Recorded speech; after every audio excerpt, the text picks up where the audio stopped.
Hi, and welcome to the Boat Princess podcast. My name is Nicky Vaux, and I'm your host. I am a boat owner, a marina owner, a director on the Marina Industries Association, and a huge advocate for boating. In this series, I'm sharing the stories from every nook of the boating industry with the intention of encouraging more women to join me and for more women to get behind the helm too. I want to share the experience and opportunities of boating, of the boating industry, and I want you to join me as I bring the conversations and answer all the questions you've had.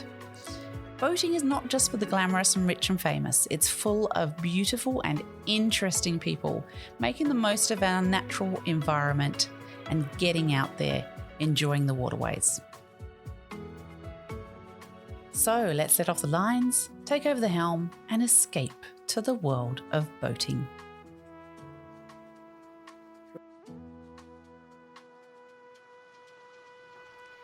So welcome everyone to another episode of the Boat Princess podcast. We are sitting in the business centre. Thank you to the Intercontinental Sanctuary Cove for having us here. It's a fabulous hotel and there is nothing better than being right on top of Sanctuary Cove Show, staying at the Intercon here. And because of that, I met an amazing woman yesterday who is from New Zealand, and I thought I would grab her before she goes back and interview her on our podcast because she is pretty amazing. So welcome to Alicia King from Tidal Yachting. Thank you. I'm very excited to be here. Tell me exactly what Tidal Yachting does. Tidal Yachting is a end-to-end super yacht services company. So there are 4 or 5 main services that we have. So we have recruitment, we have, which is like crew placement effectively onto the yachts. We have an agency, which does like logistics, imports, exports, deliveries. We do provisioning, you name it. If it has something to do with the yacht, we do it. We've just branched into management, which is basically looking at the safety measures on your vessel. It even goes to the point where how much wine you've got on board, and basically managing the boat for you, including organising all those berthage arrangements, etc. What size of boats are we talking for these services? So for the recruitment and agency services, there is no limit for how large this yacht can be. So at the moment, most of our clients are around the 50 to 95 metre mark. However, we do put a lot of crew on vessels that are doing like deliveries from the islands to Australia or Australia to New Zealand, and vice versa. And those are on vessels that are, 14, 15 metres if they fancy doing a crossing, like the crazy sailors of this world. And then our management and project management services. So management is aimed at the smaller side at the moment, so under 50 metres, because we've just launched the service. And with our project management, again, it pretty much stops where the biggest lift in New Zealand stops. So yeah, we're kind of up to the 55 metre mark. So a few words that we may need to explain to our listeners in there. Provisioning. What is provisioning? So provisioning is when the yacht needs food, water, wine, cheeses. All that important stuff. Yeah, all that important stuff, But the thing is that we often go a step further. So a lot of the things that the boats need, they need certain cuts of meat. They need it to be, they'll ask if they want it to be like American cut or French cut. The types of cheeses, what they weigh, gold leaf, what else can I think of? Caviar, we're getting it in from overseas. The wines, we have our own like distributors that we use that will get us the wines effectively that our guests need. So yeah, it's all of that. We also do things with provisioning, like getting uniforms in for the crew. Yeah. Oh, quality marine clothing moment right there. Yes. Yeah. And there is another term you mentioned there in project management. Yes. Please explain for our listeners project management of what? So project management is when a vessel needs to have maintenance completed on it, or if a vessel needs to have a full refit done, which is often when an older style vessel is bought by somebody and they'll rip the interior out and redo it. Kind of like renovating your house, effectively. But what we do is we manage it from the get-go. So the boat will come in, we'll have the vessel hauled out, which I do. Yes.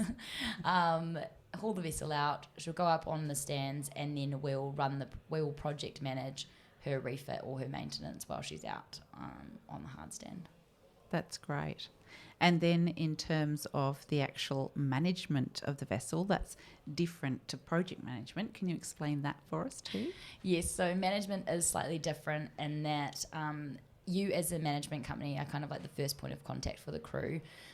You write all of the crew contracts, you organise all of the crew payment, you look after the safety management systems on board, all of the requirements and checks that the vessel needs to go through.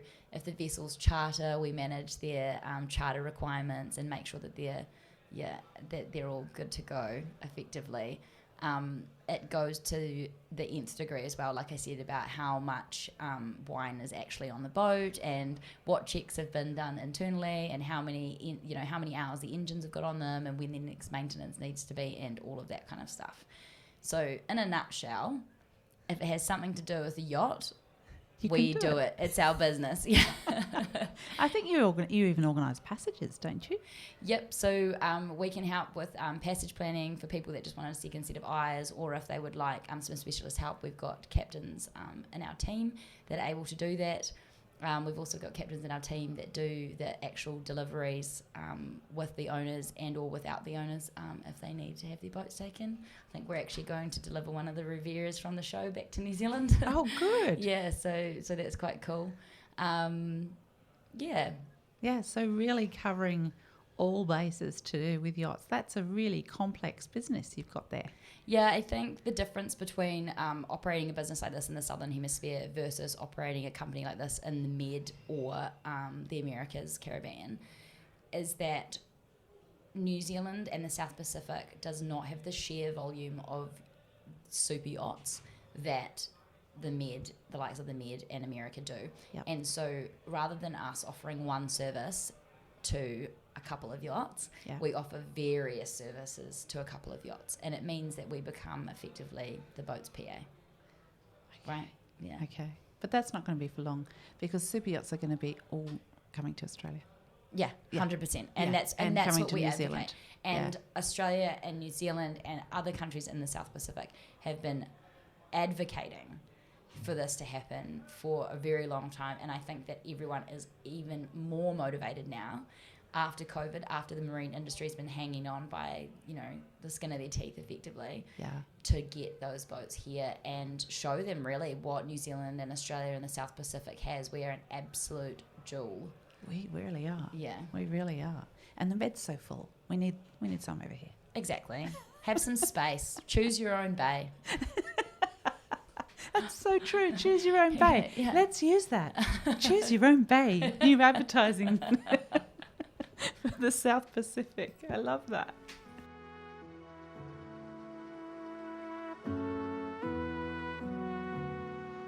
I'm very conscious of being open to opportunity and listening very intently when I talk to people. That's, I hope, why I think I'm a good podcaster. But when I heard your story, when we just randomly met in the VIP lounge yesterday, I thought, oh, this is a story we've got to tell. So, Alicia, you own a company.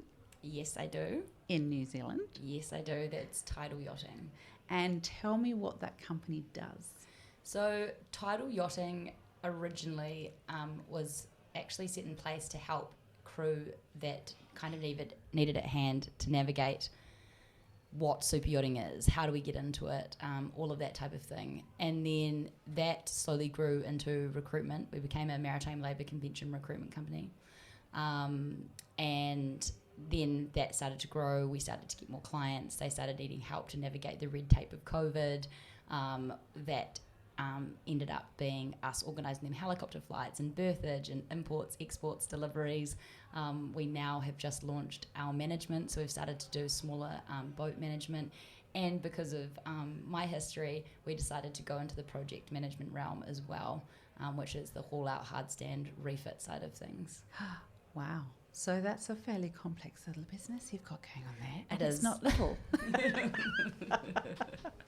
So you mentioned your history there. So let's just unpack that a little bit. Well, I'm going to go right back, actually, a little bit earlier. Sounds great. A little bit earlier to your childhood, right? Usually when somebody goes into boating industry, there's a pattern of something in your childhood that made you fall in love with boats or made you fall in love with the water or something like that. Is there something in your childhood that did that for you? So I was really lucky growing up on the Coromandel Peninsula. My granddad had a boat. We used to go pippy picking. We used to go fishing, things like that. My parents enrolled us in surf lifesaving when I was quite young. And through surf lifesaving, I started to drive IRBs, the inflatable rescue boats. Then I started racing in an all-female team. That then kind of projected me into wanting to do something to do with the ocean. But when I was 15 and we were all cruising around, going to the careers expos and shows and stuff, all my friends wanted to be doctors or nurses or veterinarians or anything like that, and I couldn't find what it was that I wanted to do. And I rolled up to the Navy stand, and the guys were like, hey, if you can do 100 press-ups, we'll give you a bunch of free stuff. And so I was like, yeah, okay, sounds good. Did that, and then next minute I said to my mum, I think I'm going to enlist in the Navy. Yeah. She's like, okay. At 15. So I was like, had to wait 2 years to be able to do that, but then I did it. So Wow. So I'm actually reading into that you really enjoyed that time with your granddad. yeah, I did. Absolutely enjoyed the time with my granddad and my dad. I was always out there with the boys. Whatever they were doing, I wanted to go and do it too. That's so good. So really great memories for you as a kid on the water, around boats, enjoying that lifestyle. Oh, absolutely. And like still today, all of my friends, they've got boats. We like to go fishing. We like to be out on the water, all of us together. That's great. So you went into the Navy. Yes, I did. Tell me about that. So as soon my mum and dad made me finish school, non-negotiable. To HSC level, you meant what we would call HSC? Yes, yeah. What do you have in New Zealand? So NCEA. So Okay. I had to finish NCEA level 3, and then they were like, you can go and do whatever you want, but you need to be able to get into university if that's what you wanted to do. Good advice. Yeah. So then I joined the Navy as a officer of the watch, Officer Watch Warfare, GLX, and then progressed through navigation. I really took a shine to it. I loved it. And then, progressed on to be a navigator. So I spent 5 years in total in the Navy. So tell me about a daily part of that role, if you like. So as a navigator, I worked on the inshore patrol vessels, and so you're third in command of that ship. Then you've just got the executive officer and the commanding officer above you. You also run a department, so you have my department was the seamanship department, so they look after everything from the rigid hull inflatable boats. They do all of the seamanship on board. I deal with the officer watchers, the watchkeepers as well, so you'd basically go through. I'm like, oh, what did I do all that time ago?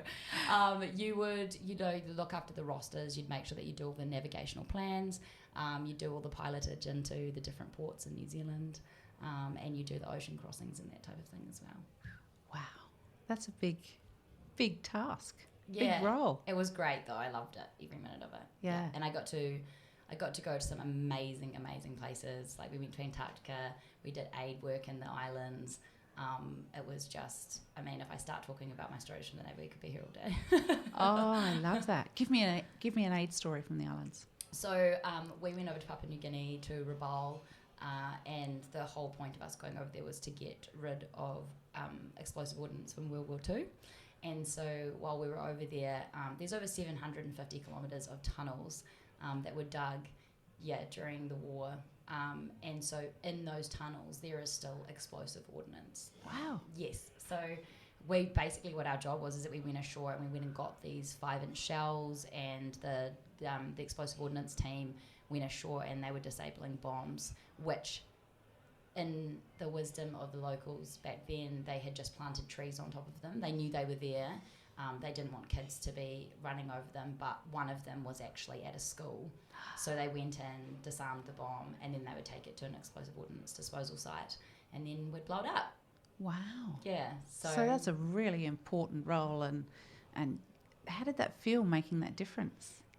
It was really cool because as part of that trip as well, we helped paint some schools and put computers in there, and we did toys, and we had lolly scrambles with the kids, and it was just a fantastic feeling, and the people were just so kind and open to having us in their space, and in their homes, and they just loved the work that we were doing. Like, you'd have the kids running down the street, like giving you high fives as the truck's going past as we were heading out to the explosive ordnance site.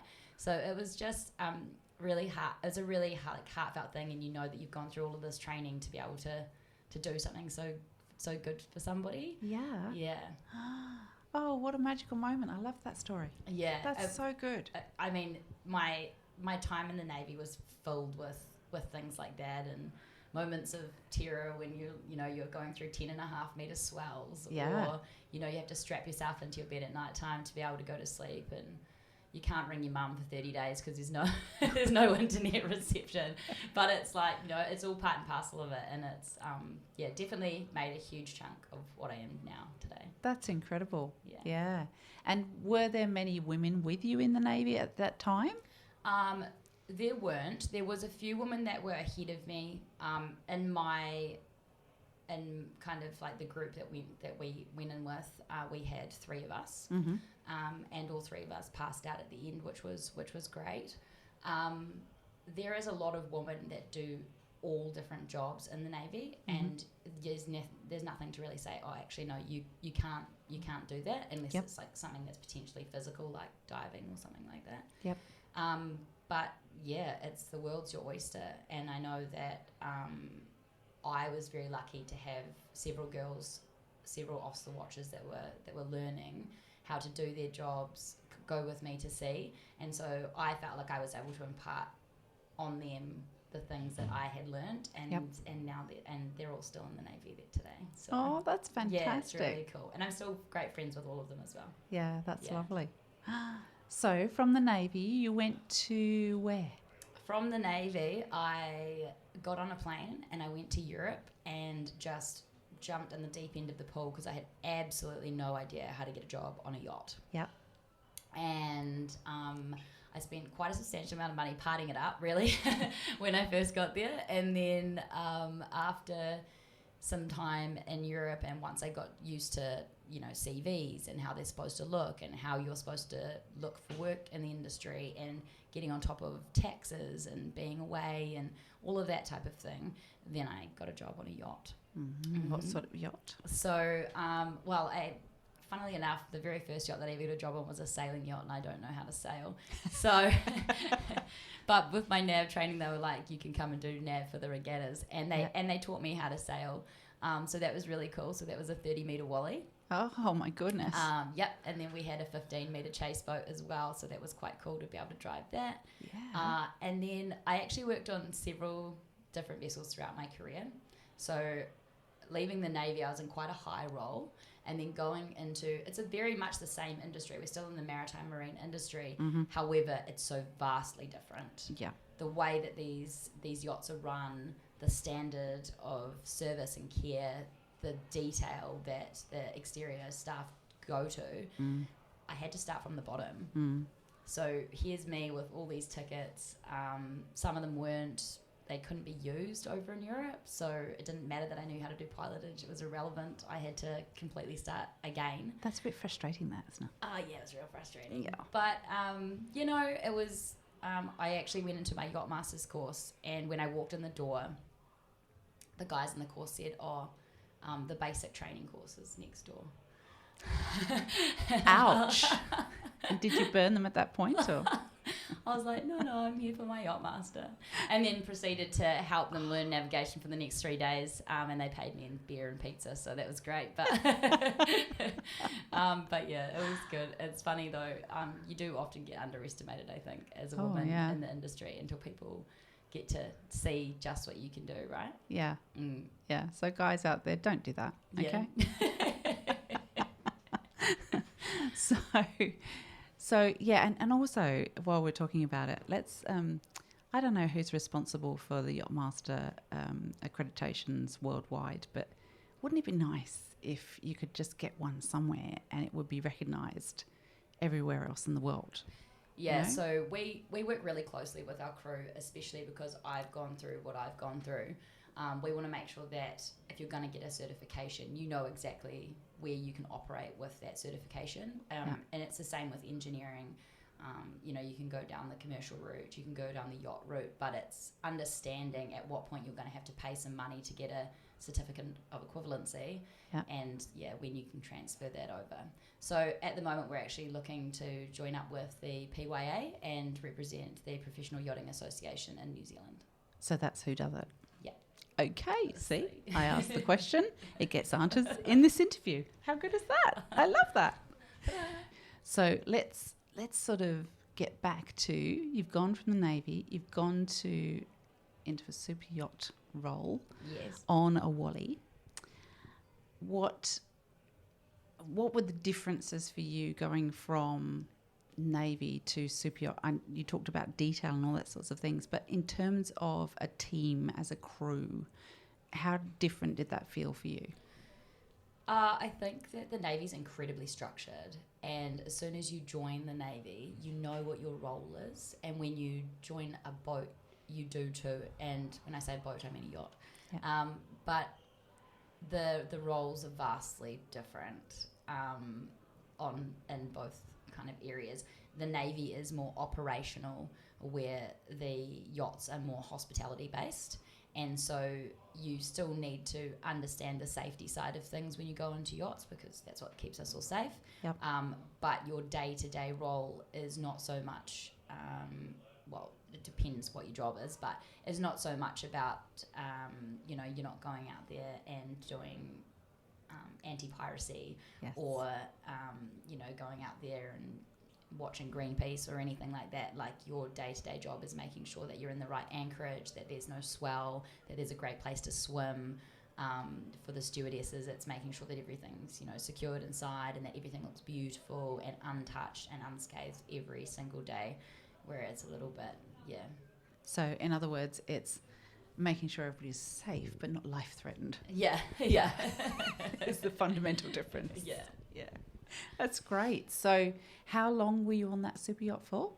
So I was on the Wally. We did a shipyard period, and I think I was on there for about 9 months, and then I realised that I wasn't really a sailor, and I was more of a motor yacht type of gal. Mm-hmm. And then I went and looked for a job on a motor yacht, and I managed to get a job as a mate, which was actually a boat called Princess Iluka. She is, so she is an Australian vessel, and her keel is like 500 years old. She was found in Australia. Wow. Yeah, and then the guy completely refurbished her. Oh, wow. What a special boat to be on. Amazing. Yeah. So, and then that kind of started my progression.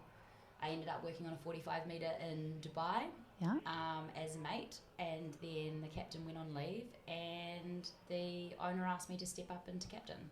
Yay. Yeah, for the Dubai International Yacht Show, which was amazing because we were the largest boat in show, and I was the only female captain at the show. That's fantastic. But even more fantastic, it's in Dubai. Yes. Yeah, because that's really, one would not expect. I mean, at first people are, not expecting a female captain, unfortunately. That's progressing. But then they're certainly not expecting a female captain in Dubai, right? Because of the cultural expectations. Correct. Yeah. And potentially not one with 2 tattooed sleeves either. Wow. So tell me about that first moment for you as a captain. Tell me about that. I was terrified. I really didn't want to hurt his boat. But he was a great owner. Yes. And very supportive. And the best thing is that the crew was so supportive of me, like moving the boat into the berth, and then we got it prepped to be shipped. So that's a whole nother kettle of fish.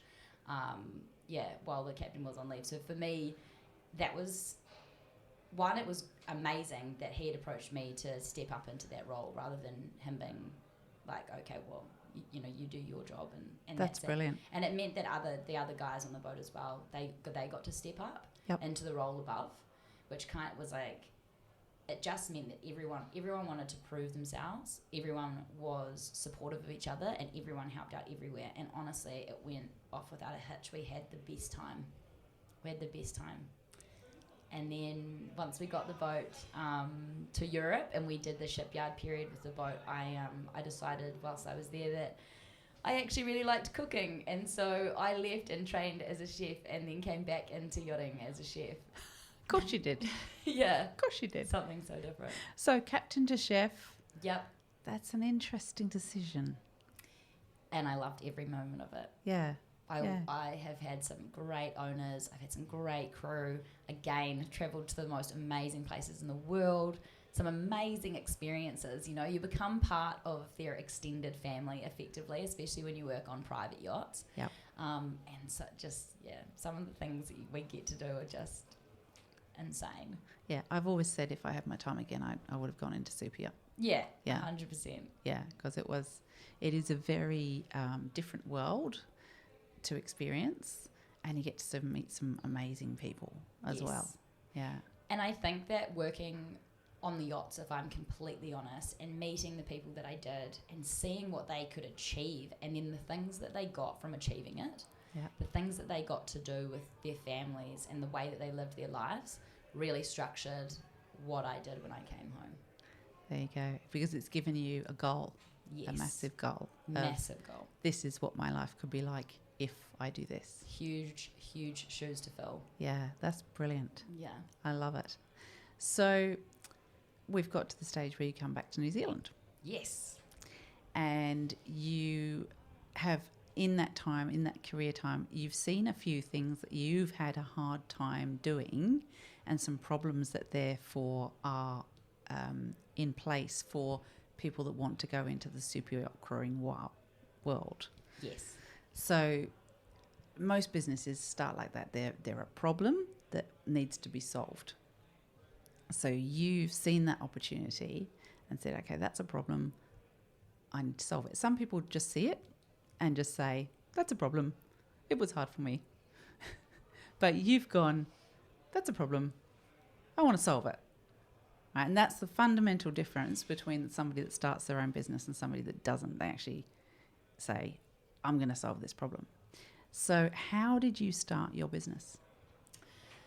Well, I said to my dad, I was like, this is what I want to do. And he's like, okay, well, you know, you'll know the right time to do it. But I knew that I couldn't just leave yachting and then try and start something off the cuff. So I actually, in the last year that I was on the yachts, I spent a lot of time kind of figuring out how you start a business, for one. My accountant at the time thought that I was joking and that it might have been like a scam when I messaged her saying, hey, I want to open up a company and this is what I want to do. She wasn't 100%. I'd never had an accountant before. So she was like, I don't think this is real. Now she laughs at it, but... and so, yes, I started that train of stuff, and obviously had to figure out my tax because you've been working overseas for so long and all that type of thing. And then with discussions with my dad, he'd been keeping an eye on the developments in New Zealand and where I could potentially mesh into that with these ideas that I was having.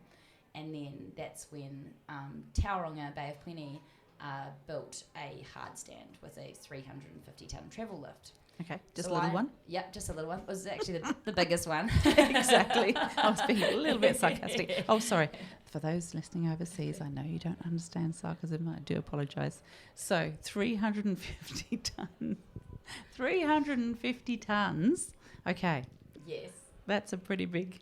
She's a pretty big lift. Pretty big straddle cuddler. And at this stage, I'm thinking, okay, well, if they're building something like that, there has to be businesses to support that around it. So I came home and I approached the businesses that were around it and that had bought plots of land around it. There was five plots of land that were sold, and told them what it was that I had started and what I wanted to do. And the guys at Super Yacht Coatings in Tauranga, fully on board, fully supportive. They were like, yep, we're building a big black shed. It's going to be, can take a 50 metre motor yacht inside of it, and we're going to have some downstairs offices. So if you want the roadfront office, it's yours. Oh, great. And then they kept to their word for 2.5 years while it was being built. Yep. So it's now finished, and we've been in there for about a year now with them. And I approached Vesselworks and told them about my big dream, my big pipe dream. And they said, well, to help you meet people and to help you get some income, do you want to do administration for us, a couple of hours a week? So I was living in the Coromandel at the time, living the dream, going surfing and fishing and doing all that kind of stuff, and driving to Tauranga for 2 days every week to work for Vesselworks. And then after I'd been working there for about 3-4 months, the lead travel lift operator there said to me, do you want to drive? And I'm like, what, the lift? And he goes, yeah, do you want to drive the lift? Oh, I love that. Yeah. And, you're trying to be cool, calm and collective, but at the same time, you're like, yes, like, it's a Tonka toy. Please, can I have a go? And so he fully took me under his wing. His name's Phil Waddell. He's an amazing person. Fully took me under his wing, taught me everything that I needed to know about the boat.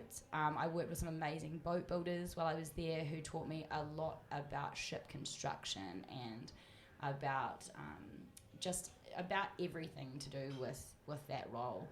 And when I lifted my very first super yacht, and launched her and put her back in the water, it was a pretty cool day. I felt very supported. Everyone was clapping and the boat was tooting as she sailed up. Yeah, it was really, really cool. And the crew on board obviously supportive. They know what my background is, and we still provide support for the yachts. But yes, now I also drive a 350-ton travel lift.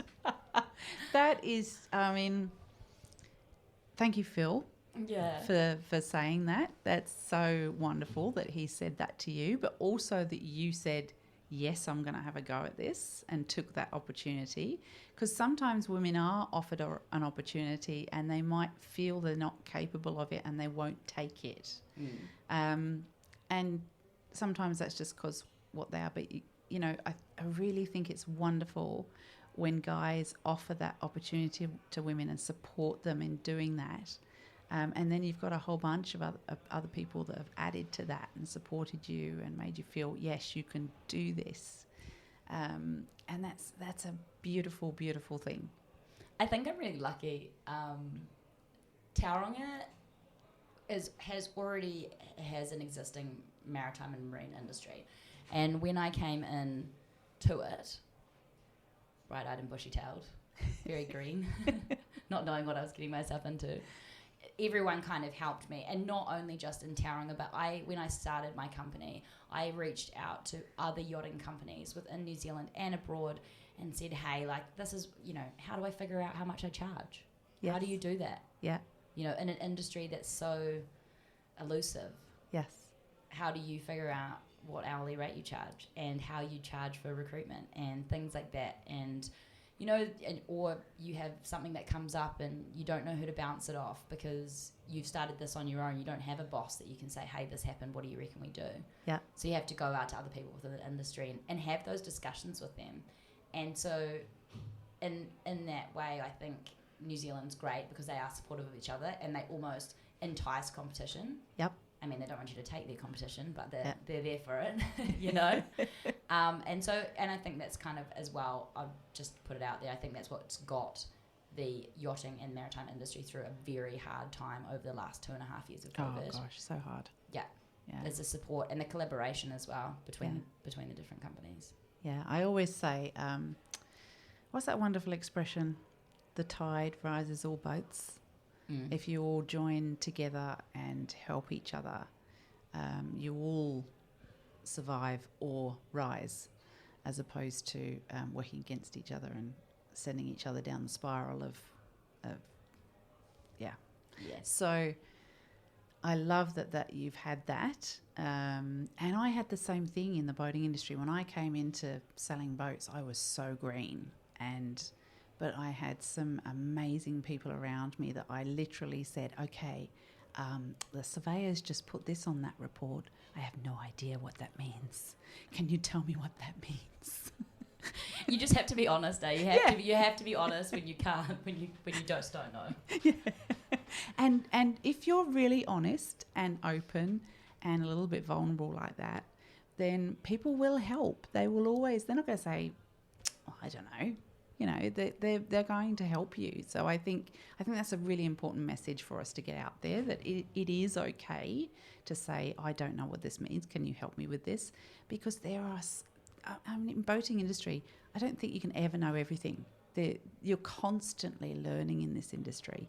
And there are so many people that have got so much experience, especially the guys that have, like our John Law, our marina director at Bobbin Head, he's done 300,000 nautical miles. Yeah. And he knows every little thing about a boat that I ask him, he'll know the answer to, invariably. And I suck that in. I love that, absorbing all. And I think that's the thing, be a sponge, suck it all in, ask all the questions. And it makes it more fun, right? Oh, agreed. And I think as well, like, yachting is very much like that. But for me as a business owner, I'm the same in business. And so, like I said, I've had these amazing people in my life that kind of drove me to do what I'm doing. But now I continue to suck from these other people, these other, I'm the sponge. I'm like, can we create, another relationship here? Is there something I can learn from you? Any of those things. And I found that people in the yachting industry are more than happy to give you a hand. I agree. Totally agree. Create the relationships. Yeah. Build with you. Be a part of it. 100%. It's brilliant. So give me a normal day in the working life of Alicia. If the people that I work with listen to this podcast, they're going to be like, chaos. It is a bit like that. I do wear a lot of hats. So I do stuff for Vessel Works, like doing the 350-ton lift. And I'm training 2 operators at the moment to come up and be able to do that role with me. Yep. At the same time, we run our office from Tauranga, and we do a lot of trips to go and visit our clients. I do like to do a lot of face-to-face time with our clients that we work with, so that they feel like they have a relationship with you, and that you're on their team, which we obviously are. So a day in the life of Alicia, I get up, I have one meeting with one company, I have another meeting with another company, and then it's just, we do lots of work for the boats. We're doing imports, exports, deliveries, finding crew. At the moment, we are in the Mediterranean season. Right. But we're obviously Southern Hemisphere based, which means 5 a.m. calls to references. It means late night interviews with our candidates that are overseas in Amsterdam or Panama or wherever they are, to try and get the people to the yachts, which means that, we do some long hours. Yeah. Yeah. Yeah. Very varied. Yeah, because you're dealing with European time and... Yeah. So meetings at 2:00 in the morning, they're always fun, aren't they? Yeah. Yeah. Some people say to me, they're like, I'm a morning person or I'm an afternoon person. I'm a both person. I don't have an option. Now, I heard a really interesting statistic that Australians should know the other day, which is that around 28% of super yacht crew come from Australia. I would believe it. Yeah. Australians and New Zealanders, not that the rest of the world doesn't also have a great name, but they do have a really great name within the yachting industry.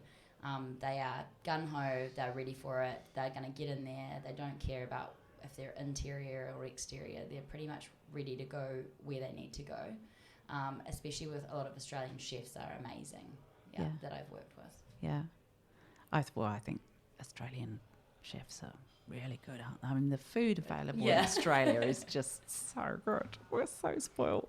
And now we go overseas and as Australians, I think we enjoy a lot more culture than the rest of the world thinks we do, especially in coffee and food and all those amazing things. And so we can share that abundance, of course, because we've got such a beautiful mix of people living in Australia, bringing all these beautiful cuisines to us, that we've kind of blended into this amazing Asian fusion beauty, haven't Everything. we? Yeah. Yes. Yeah. And I think as well, with New Zealand and Australia being so close to the water, or most of Australia being so close to the water, we are very lucky in the types of seafoods that we have available to us, and the different ways, especially with the island so close, the different ways and the different flavours that can be used with cooking seafood.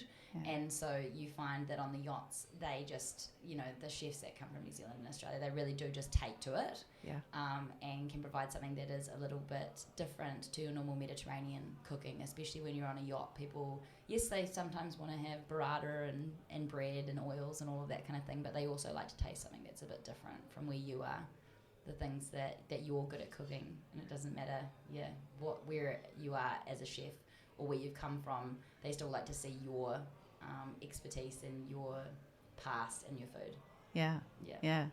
So I think you raised a couple of good points there. One of being that the majority of Australians live by the water, and I think that's why we're good at the super yacht cruise space, because we're used to being around water. We love our ocean and we love our beaches and so on and so forth.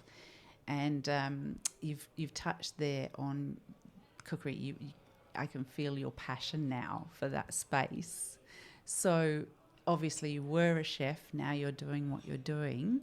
Do you use your chefing skills at home now, or how will you keep maintaining that passion I can see that you have for food? Well, I guess if you ask any of my friends, I have quite expensive taste when it comes to food. But mostly because I don't like to eat things out that I know I can make myself. Yeah.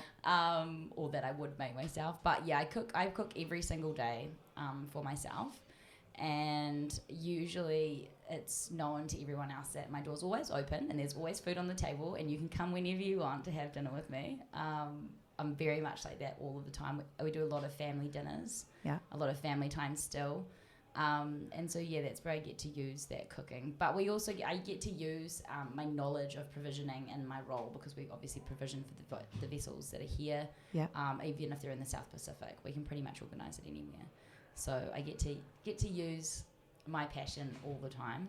But yeah, like I said, love food. Damn, I wish I lived in New Zealand. I could go for dinner. Yeah. When you're over. So I guess now we've had an amazing chat, Alicia. I've really enjoyed talking to you. I'd love you to kind of give the women out there that are potentially looking at coming into this industry or getting into boating in any way. Can you give them some inspiration as to why they should do that? I have found, and I guess I've just touched on this in the interview that we've just done, I find the yachting industry to be incredibly supportive, regardless whether you're female or not. If you need to support, if you need to ask the question, if you want to try something different, everyone in this industry that I have ever approached has been willing to help me get there. So when I say to you that I had a pipe dream, my pipe dream's 5 years in now, and I saw the look on people's faces when I told them I was going to build it, and now I've done it. But I could never have got there without the support of everyone that I interacted with along the way. All of the boat shows that I've been to, all of the people that I've spoken to, they all kind of motivate me. And so if you have motivation in any way, shape or form, whether it's just to go and get your skipper's ticket, or if it's just that you want your husband to let you drive the boat more, or you want to learn how to fish, or you want to learn how to spear fish, or you want to learn how to dive or free dive, or any of those water related activities that we all know we can do from a boat, just get amongst it and find other women, seek them out that are doing similar things and get on board. Because I know from my friends, they all do those activities, and that's how I have come to do them, is because they've showed me how. That's amazing. So, Alicia King, where to from here for your business? What's your ultimate where you want to be in your business? Onwards and upwards. The ultimate goal is for us to be international.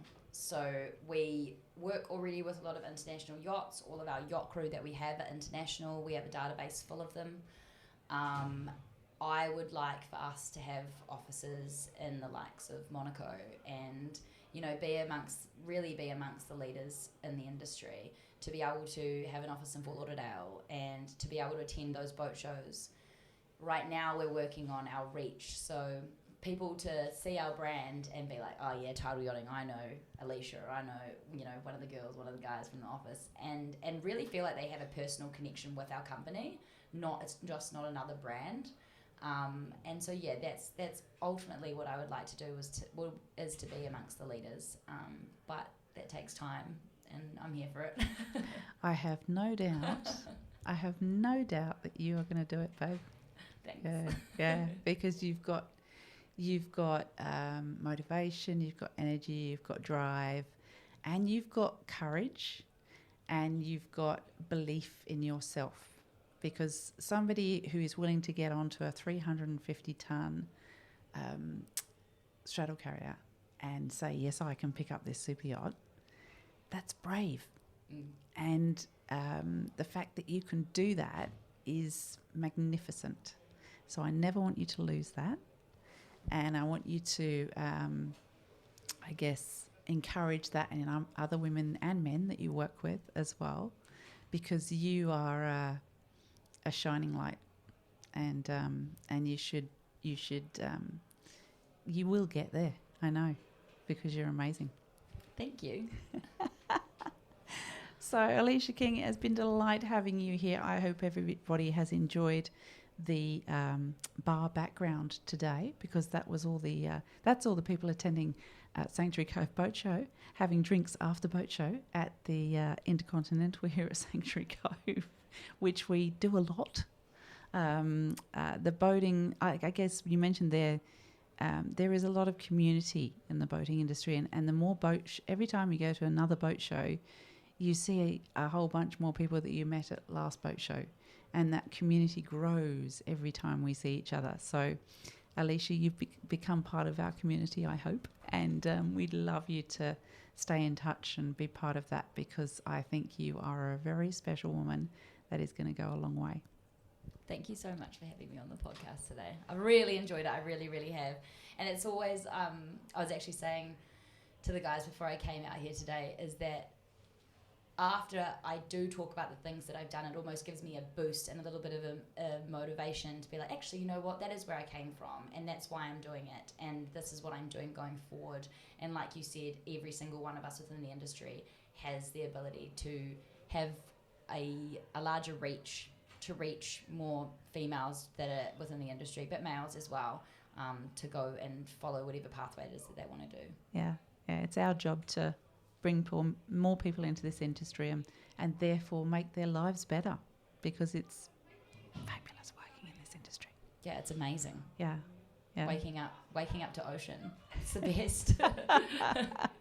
Alicia, thank you so much. It's been a joy having you here. We wish you every success in your business. Where can people find out about your business? So we've got a lot of stuff online at www.tidalyachting.com.